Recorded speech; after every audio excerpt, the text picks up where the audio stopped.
Agora vamos falar com a Maria Tereza Bustamante, presidente da Câmara de Comércio Exterior da Fiesc, sobre o acordo de livre comércio firmado entre o Mercosul e a União Europeia. Bom, no acordo em si, especificamente, não é somente 20 anos de negociação, ele levou 25 anos. Historicamente, esse acordo concentrou o maior tempo de negociação de qualquer acordo comercial que as partes tenham celebrado, seja somente a União Europeia, como uma união aduaneira completa com outros países, como tenha sido o Mercosul. Particularmente, o Mercosul teve muitos altos e baixos nessa negociação. Um dos temas mais delicados na negociação e que atrasou sempre foi a postura extremamente protecionista de alguns setores, seja da indústria, seja do setor agroindustrial e de qualquer um dos 4 países do Mercosul. E aí também pelas crises econômicas, enfim. É importante olhar para essa situação histórica do acordo para entender a celebração que houve com a assinatura do acordo, porque não se esperava que efetivamente, apesar de todo o impulso que foi dado no governo Temer ao final e que teve várias datas agendadas como de encerramento, não aconteceu. E agora, efetivamente, eles conseguiram assinar, o acordo está assinado oficialmente pela União Europeia e aí fazendo uma distinção bem clara de que a União Europeia efetivamente é uma união aduaneira, ou seja, estamos lidando com uma comunidade juridicamente reconhecida como união aduaneira. E eu faço essa distinção para lhe responder exatamente a demora em se tornar um acordo efetivamente válido para a sua utilização. Então, esse acordo assinado, e no primeiro momento, e é o que está acontecendo agora, ainda julho, agosto, se espera que até outubro, é traduzir oficialmente o texto do acordo, que é bastante amplo. O acordo tem 49 artigos, cada artigo tem praticamente de 20 a 30 folhas, ou seja, estamos falando de um compêndio, efetivamente, em que se transformou o acordo. E esse texto, todo ele, tem que ser traduzido a cada uma das 24 línguas reconhecidas oficialmente na União Europeia. Em segundo momento, e de forma paralela, também tem que ser traduzido ao idioma português e ao idioma espanhol dos países do Mercosul. Uma vez que isto aconteça, ele tem que ser revisado pelas partes, tanto a União Europeia quanto os países do Mercosul. Aí a segunda distinção. Ao contrário da União Europeia, que é uma união aduaneira, o Mercosul fará uma revisão independente. Cada um dos 4 países signatários tem que fazer sua própria revisão e aprovar o texto conforme as normas jurídicas. Então, o acordo, depois de traduzido aos idiomas oficiais, ele passa por essa revisão jurídica de consistência com as normas nacionais. E uma vez que isto tenha sido superado, deverá de ser agendada uma data para que oficialmente as partes se reúnam e façam a assinatura dos textos oficiais. Isso espera-se que ocorra a mais tardar ou até novembro deste ano ou no primeiro trimestre de 2020. A partir desse momento, quando tenha sido superada a assinatura do texto oficial, cada um dos 28 países, mantendo o Reino Unido na União Europeia, terá que submeter a seus parlamentos e cada país deverá de aprovar o texto para que ele possa se converter em aprovado e ratificado pelos parlamentos. Dessa maneira, terá que ocorrer no Brasil, na Argentina, no Uruguai e no Paraguai. Muito bem. E, a partir desse momento, o Parlamento Europeu, então, submete à Comissão Europeia para a assinatura final do acordo. E, paralelamente a esse momento, deverá de ter ocorrido no Brasil, na Argentina, no Uruguai e no Paraguai o mesmo movimento. Cada parlamento terá que ter feito a ratificação e ter aprovado, então, o texto do acordo. Especificamente no Brasil, a Constituição brasileira demanda que o Legislativo aprecie e ratifique o acordo e o Executivo publique no Diário Oficial um decreto de promulgação. Então, nós temos a ratificação e a promulgação pelo Executivo. Nos países da Argentina, Uruguai e Paraguai, não tem a parte da promulgação, tem somente o decreto de ratificação. Então, todos esses trâmites que são jurídicos, que são já previstos nas constituições dos países, se estima que deva de levar pelo menos 2 a 3 anos. No limite, se espera que em 1º de janeiro de 2024 o acordo esteja valendo em todos os países. Por quê? Porque sem ter passado o acordo na União Europeia pela aprovação da Comissão Europeia, ele não será publicado oficialmente no Diário Oficial para entrar em vigência, ou seja, para operacionalizar. Nos países do Mercosul, por não ser uma união aduaneira, cada país poderá agir independentemente, a despeito de que há um acordo político, de que os países do Mercosul, de uma maneira consensada, deveriam colocar em vigência simultaneamente. Porém, aqui uma particularidade, o governo Bolsonaro, pela boca do presidente Bolsonaro e do seu ministro de Relações Exteriores, o Araújo, tem afirmado que o Brasil, a despeito desse acordo político no Mercosul, está totalmente decidido a submeter ao Congresso brasileiro a aprovação como sendo o primeiro país a contar com a ratificação e a promulgação do acordo.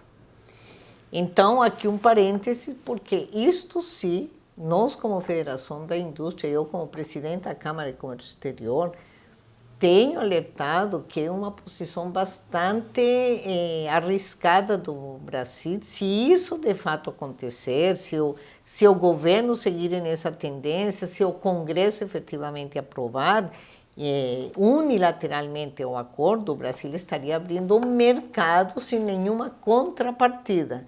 Porque se esse processo na União Europeia demorar 2, 3 anos, e o Brasil tomar essa atitude, o mercado brasileiro estaria totalmente aberto para colocar em operação a entrada, ou seja, a importação de produtos de qualquer um dos 28 países. Com todos os benefícios.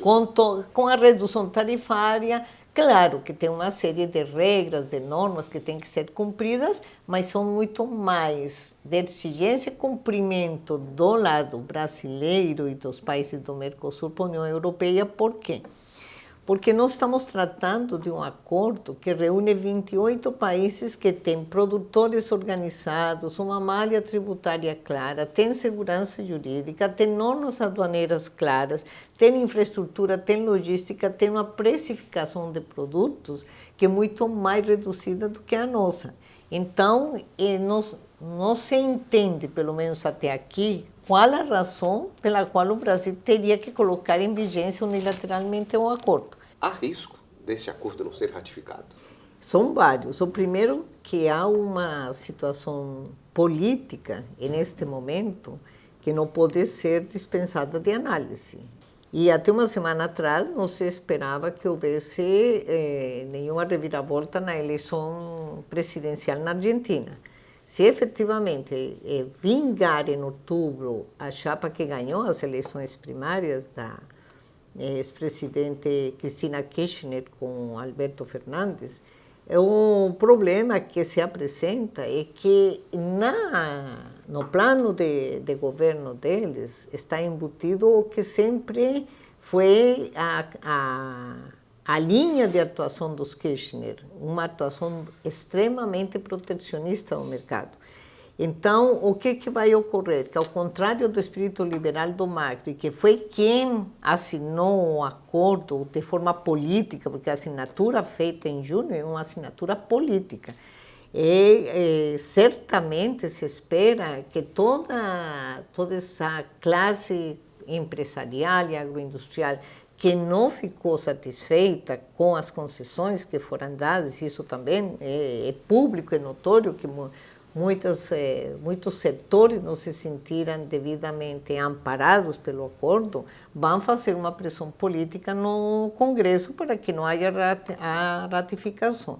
Mas isso não vale só pelo lado da Argentina, isso vale também e principalmente nos países europeus como a França, que já se mostrou claramente hostil, né, pelas instituições que eles têm a respeito das concessões dadas ao ingresso de produtos do Mercosul no mercado deles. Então, há uma expectativa, sem lugar a dúvida, de que essa passagem pela aprovação e ratificação dos congressos e os parlamentos, ela venha a sofrer alguns atrasos. Não vai ser um processo tão pacífico quanto muitos acreditam, porque há também uma série de lições de casa que precisam ser feitas do lado e aí olhando para a nossa realidade brasileira. Por exemplo? Nós temos uma série de situações que demandam um cuidado especial.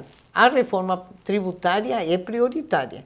Se sofrer atrasos, se o modelo de reforma tributária que venha a ser aprovado não contempla efetivamente uma desoneração de tributos na cadeia de produção, se por acaso o que está se falando no momento de recriar impostos à exportação venha a ser uma tônica, isso seria um desastre, porque nós já temos um custo Brasil extremamente alto, que se espera que a reforma tributária o reduza. O segundo ponto é que nós temos uma precariedade enorme, que se representa custo no produto da falta de infraestrutura. Olhemos para a nossa situação catarinense, o presidente Mário César de Aguiar, da federação, tem sido um defensor intransigente da necessidade do governo federal olhar para as concessões em Santa Catarina. Nós temos péssima rodovia, não temos ferrovias e temos em contrapartida os 5 portos marítimos mais bem preparados no Brasil. Então, há uma série de lições de casa que precisam ser feitas, não só pelo governo federal, como o governo estadual, como os próprios empresários, sem lugar a dúvida. Maria Tereza, quais serão os setores industriais catarinenses mais beneficiados com a ratificação desse acordo?